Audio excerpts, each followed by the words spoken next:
साथियों नमस्कार, प्रिय विद्यार्थियों नमस्कार। आज की वीडियो में हम देखने वाले हैं प्रतियोगी परीक्षाओं की दृष्टि से, विद्यालय परीक्षाओं की दृष्टि से महत्वपूर्ण वाक्यांश के लिए एक शब्द। तो मैं आपसे निवेदन करूंगा कि इस वीडियो को आप सभी विद्यार्थियों तक पहुंचाएं और अधिक से अधिक लाइक शेयर करें और चैनल को सब्सक्राइब करें। तो आप देख रहे हैं वाक्यांश के लिए एक शब्द। वाक्यांश के लिए एक शब्द जानने से पहले हमें यह देखना होगा कि वाक्यांश के लिए एक शब्द है क्या।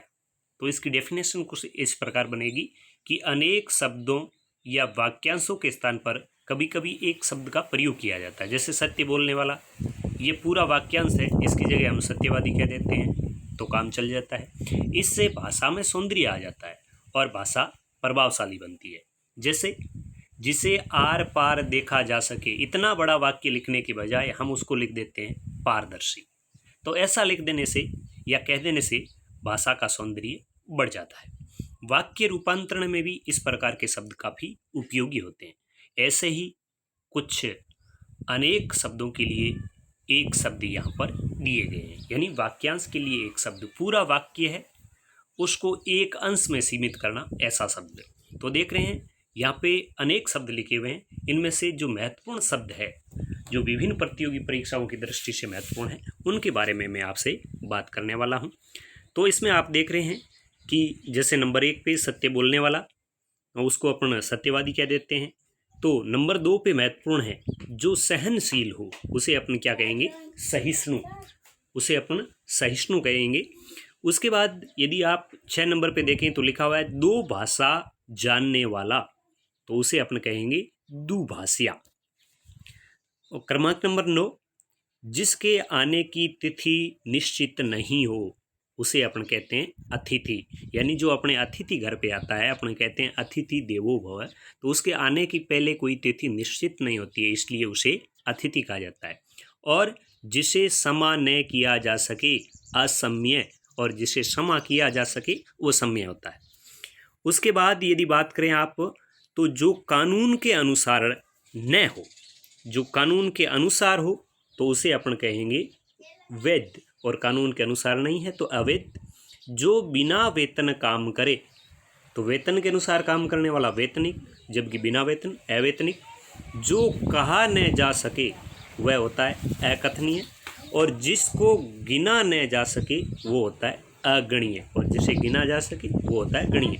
जिसकी सीमा न हो तो वो होता है असीम, और जिसकी सीमा होती है उसे अपन कहते हैं ससीम। ठीक है। इसके बाद 21 नंबर देखें, जिसकी कोई उपमा न हो, तो उसे अपन कहते हैं अनुपम, जिसे अपन क्या कहेंगे, अनुपम। उसके बाद जहाँ न पहुँचा जा सके उसे कहते हैं अगम्य, और जो हिंसा में विश्वास रखे उसे कहते हैं, जो हिंसा में विश्वास रखे उसे हिंसावादी, और जो हिंसा में विश्वास न रखे उसे अपन कहते हैं अहिंसावादी। जिसका वर्ण न किया जा सके उसे कहते हैं अवर्णनीय, और जिसका वर्ण किया जा सके उसे कहते हैं वर्णनीय। मन में होने वाला ज्ञान उसे कहते हैं अंतर्ज्ञान। आलोचना करने वाला आलोचक होता है, आशा करने वाला आशावादी होता है। उसी प्रकार यदि आप अन्य महत्वपूर्ण और देखें, ईश्वर में विश्वास रखने वाला, तो उसे अपन कहते हैं ईश्वर में विश्वास रखने वाला आस्तिक।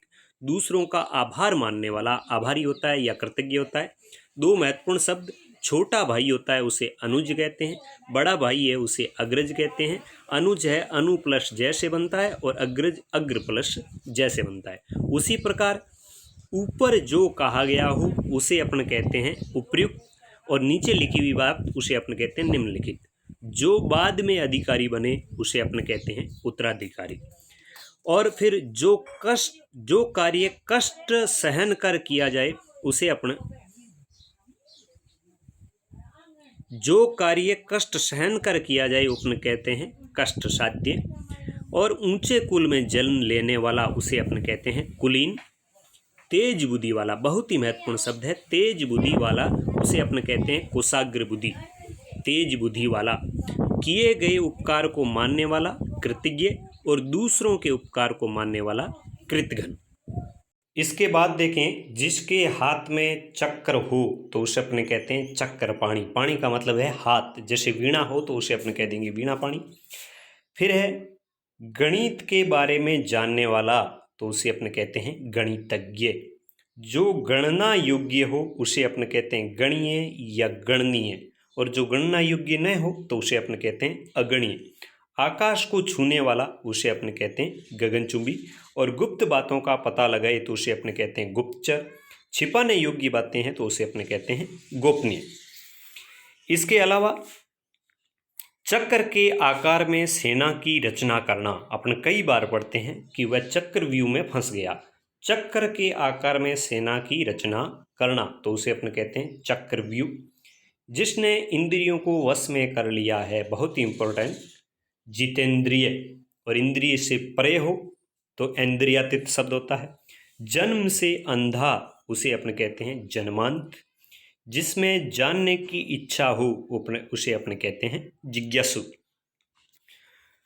जैसे दूर की देखने और सोचने वाला, दूर की सोचने वाला होता है उसे अपने कहते हैं दूरदर्शी, और जो देखने योग्य हो उसे अपने दर्शनीय कहते हैं। जिसने पुत्र को गोद लिया हो, बहुत ही महत्वपूर्ण शब्द है, उसे अपने कहते हैं दत्तक, और गोद लिया हुआ पुत्र क्या कहलाएगा? दत्तक पुत्र। जहाँ पहुँचना कठिन हो उसे अपने दुर्गम कहते हैं, दुर प्लस गम से बना है। जो समझने में कठिन हो उसे दुर्बोध कहते हैं, ये भी दुर प्लस बोध से बना है। शब्द है कठिनाई से प्राप्त होने वाला, तो दुर प्लस लब से शब्द बना है, दुर्लभ, यानी कठिनाई से प्राप्त होना। दूर की सोचने वाला, ठीक है, वही फिर दूरदर्शी। जिसे करना दुष्कर या कठिन हो, जिसे करना कठिन हो तो उसे दुष्कर कहेंगे, दुष् प्लस कर से बना है। ईश्वर में विश्वास नहीं रखने वाला नास्तिक, जबकि ईश्वर में विश्वास रखने वाला आस्तिक। जो अभी पैदा हुआ है वह होता है नवजात। रात में विचरण करने वाला तो उसे अपने कहते हैं निशाचर। जिसमें ममता न हो तो उसे अपने कहते हैं निर्मम, जिसमें ममता न हो निर्मम। नया आया हुआ व्यक्ति नवांगतुक। अब देखो, नव प्लस आगंतुक, और नया जन्म लेने वाला नवजात होता है, और नया आया हुआ व्यक्ति नवांगतुक शब्द होता है, नव प्लस आगंतुक। तो ये दो शब्द बहुत महत्वपूर्ण हैं। जो आंखों के सामने हो उसे अपने कहते हैं प्रत्यक्ष, और जो आंखों के सामने न हो उसे अपने कहते हैं परोक्ष। तो दोनों महत्वपूर्ण शब्द है, प्रत्यक्ष और परोक्ष। रास्ता दिखाने वाला उसको अपने कहते हैं पथ प्रदर्शक, जो अपना रास्ता दिखाए। पुराने जमाने का होता है वो प्राचीन, और नए जमाने का होता है तो वह होता है आधुनिक। और किसी उक्ति को दोहराना कहलाता है पुनरुक्ति।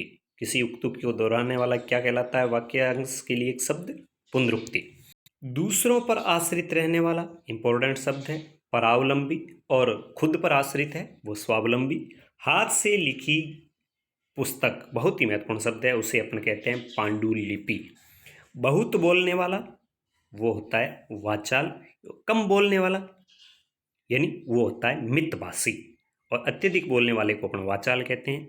कम खर्च करने वाला मितव्ययी कहलाता है, और अधिक खर्च करने वाला अपव्ययी कहलाता है। फिर है शब्द वाक्य है मर्म को छूने वाला, तो मर्म को छूने वाला, इसके लिए वाक्यांश के लिए एक शब्द होगा मार्मिक, मर्म को छूने वाला। विष्णु का उपासक वैष्णव, जैसे शक्ति का उपासक है तो शाक्त है, और शिव का उपासक है तो शैव है। उसी प्रकार हंसी मजाक करने वाला विदूषक कहलाता है, जैसे नाटकों में होता है। जो कानून के द्वारा मान्य हो उसे अपने कहते हैं वैधानिक, यानी वैध भी कह सकते हैं। कानून के द्वारा मान्य वैधानिक, और कानून के द्वारा अमान्य है तो उसे अवैधानिक कहेंगे या अवैध कह सकते हैं। शक्ति का उपासक शाक्त होता है, शिव का उपासक शैव होता है, और जो सगा भाई हो उसे अपने कहते हैं सहोदर। सह प्लस उधर, एक ही पेट से उत्पन्न, एक ही जाति के लोग हैं तो उसे अपने कहते हैं सज्जातीय। याद रखने योग्य है तो उसे कहते हैं स्मरणीय। सत्य बोलने वाला, ठीक है, सत्यवादी हो गया। संगीत का ज्ञान रखने वाला संगीतज्ञ हो गया, और जो सरलता से प्राप्त हो उसे अपने कहते हैं सुलभ, और जो कठिनाई से प्राप्त हो उसे अपने कहते हैं दुर्लभ। जैसे शब्द है सब कुछ जानने वाला, उसे अपने कहते हैं सर्वज्ञ। और हर स्थान पर हो तो उसे सर्वव्यापक कहेंगे। जो सहन करने में समर्थ हो तो सहनशील कहेंगे। जो स्वयं सेवा करता हो तो उसे स्वयं सेवक कहते हैं। अपने राष्ट्र से संबंधित राष्ट्रीय। हिंसा करने वाला हिंसक। अपने दस्तखत होते हैं उसे हस्ताक्षर कहते हैं। हंसने और हंसाने वाला उसे अपना हंसोड़ कहते हैं, जबकि उसे विदूषक भी कहा जाता है। तो प्रिय विद्यार्थियों, ये थी वाक्यांश के लिए एक शब्द की एक महत्वपूर्ण क्लास। उम्मीद करता हूँ यह कक्षा आपको पसंद आई होगी, और यह भी उम्मीद करता हूँ कि इस वीडियो को आप अधिक से अधिक लाइक शेयर करेंगे, और चैनल पर पहली बार आए हैं तो इस चैनल को सब्सक्राइब भी जरूर करेंगे। धन्यवाद।